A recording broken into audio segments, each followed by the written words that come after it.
2006 मध्ये मुंबई लोकलमध्ये झालेल्या साखळी बॉम्बस्फोटामधील जे 11 आरोपी होते, 11 आरोपीला मुंबई उच्च न्यायालयाने निर्दोष सोडलं। त्यानंतर त्यातले 3 आरोपी हे नागपूरच्या कारागृहामध्ये होते। त्यातल्या 2 आरोपींना आज सोडण्यात आलेलं आहे।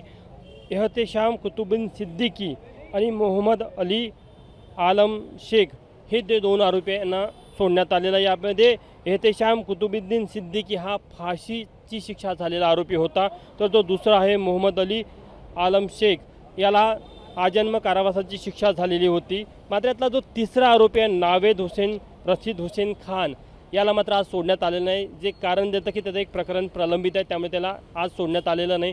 मात्र जे 2 आरोपी होते ते नागपूर कारागृहातनं बाहेर त्यांना सोडण्यात आलेलं आहे। त्यांचे नातेवाईक देखील त्यांना घ्यायला आलेले आहे। एकंदरीत आपण बघितलं की या संपूर्ण साखळी बॉम्बस्फोटामधले जे 11 आरोपी होते, 11ही आरोपीला मुंबई उच्च न्यायालयाने निर्दोष सोडलेलं होतं। त्या पार्श्वभूमीवर आता राज्य सरकार हे सर्वोच्च न्यायालयामध्ये धाव घेणार आहे।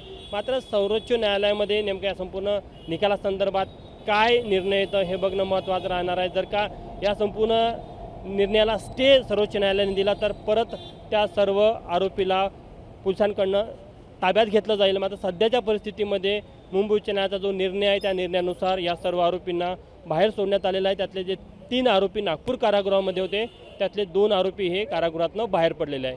कॅमेरामॅन मिथुन आत्मनेसह तुषार कोहळे, एबीपी माझा, नागपूर।